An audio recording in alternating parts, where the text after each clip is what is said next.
at Brings all. me so much joy. I- And I get to do the voice. Thriller trash. What's next? Here's your host. Welcome to Pete and Hannah's review show, What's Next? The show where we help you figure out what to watch next. I'm here with my great co-host, Hannah. Hello. Cuckoo. On today's show, Hen, we have a show, okay? We have a show, people. On today's show, we're going to review The Pope's Exorcist. We're also going to review Mafia Mama. Different kinds of spooky. Before we get on to that, let's have a look at our Championship Movie of the Year holder. Yeah. Now, for you, that is... John Wick Chapter 4. And for me, it is also John Wick Chapter 4. Let's get on to the reviews. Let's start off today with The Pope's Exorcist. Our review for that movie is Gopper. Elevator pitch. The Pope believes in evil and no one else does. Except his exorcist, which he sends around the world to fight Satan. And this time he's fighting evil and Satan's fallen angels. Hen, it stars Russell Crowe. Mm-hmm. Gladiator, beautiful mind. The creative team behind this movie is Julius Avery, who directed Overlord, Samaritan. The writer, Michael Petroni, he wrote Book Thief. He also wrote Chronicles of Narnia.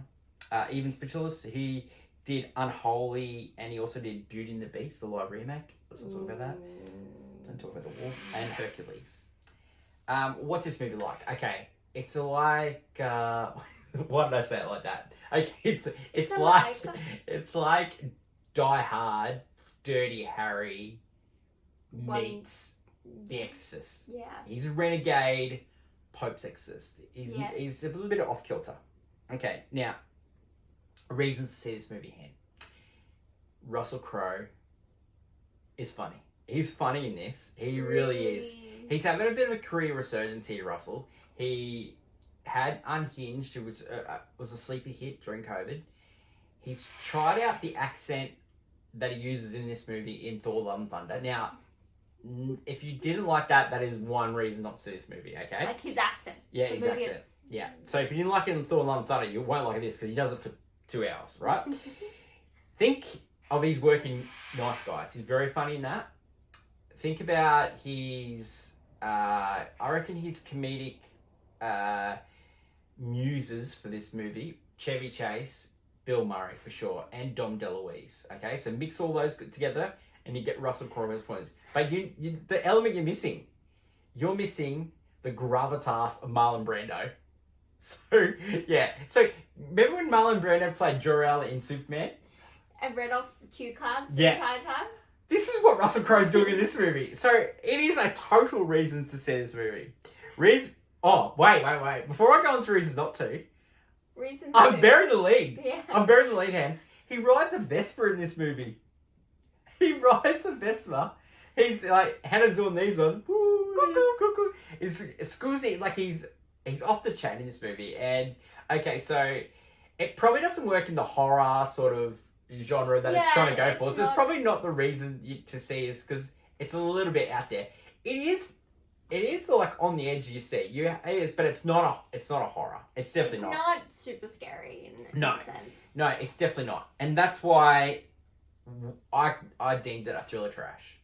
Now, a lot of people ask me, like, what's thriller trash, you know? And Hen's like, thriller trash, people, what the hell is, you know? So I'll give a definition of what I think thriller trash is, okay? So thriller trash is like being on the edge of your seat. It's like, have you ever been to a movie or you watched a movie at home and you're yelling at the screen? That's thriller trash. Why are you doing that? Go downstairs, you know? It's just classic thriller trash. It's always a familiar presence at the center of a thriller trash, right? It's either an affair, it's either the revenge, it's saving somebody, figuring out a mystery, or, like this movie, it's just a basic battle of good versus evil. Yeah. Yeah. And so this one has the good versus evil, but also has the mystery, okay? Like, thriller trash, I love it for the endings. The endings are always... Sometimes they they leave with you with a question mark. Or Like literally, it comes up with a question mark. It's always fun, and I love the scenes in Thriller Trash where they're just sitting around and they're talking about sort of what's going on. Yeah, and, you know, they explain the whole movie. yes, in like 2 minutes. And, like half the time I get my elevated pitch from there. It's just great, and I'm gonna keep doing Thriller Trash, and give us ideas. If you've seen a movie that's a Thriller Trash and you think it's Thriller Trash, I'll review it in the coming weeks. I just love Thriller Trash. Yeah. What do you think of my Thriller Trash? I'm just glad you get to watch them and I don't have to see them at Brings all. me so much joy. I- And I get to do the voice. Thriller Trash! And do you recommend people see this movie at the movies? You could if you're a big Russell Crowe fan. Definitely, Yep. a fun experience. But it is an at-home cup of tea with the fam, with the scary Love it. fam. Love it. Yeah. Next on our movie watching list is Mafia Mama. So what's next? Elevator pitch. It's the female lead comedy. Yeah. Led by Toni Collette. Yeah. She inherits a mafia family. Mm-hmm. Her grandfather's dead. Yes. He was mafia boss. It was John. And her husband is cheating on her. Yeah. Rating for this movie, I played it on my phone.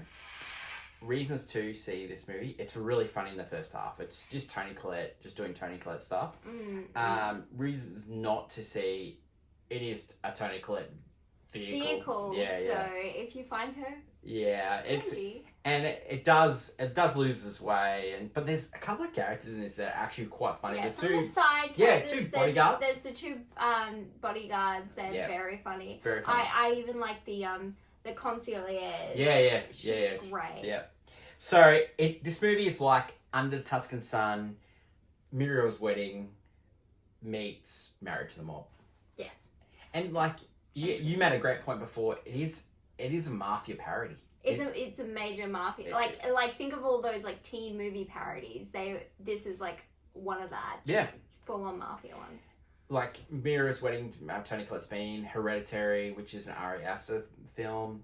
Monica Bellucci, who plays a consigliere.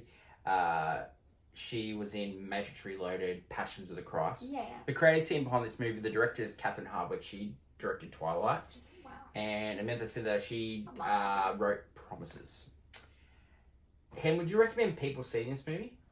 If they are fans of Toni Collette, then just wait for it to come on streaming. I would. I think this demographic of people are taking a little bit longer to get back to the movies than other demographics. Yeah. But I think Ladies' Day, with a rosé, watching this movie, I think you'd have a great time. I really do. Yeah. Hen, any changes to the championship belt holder? No.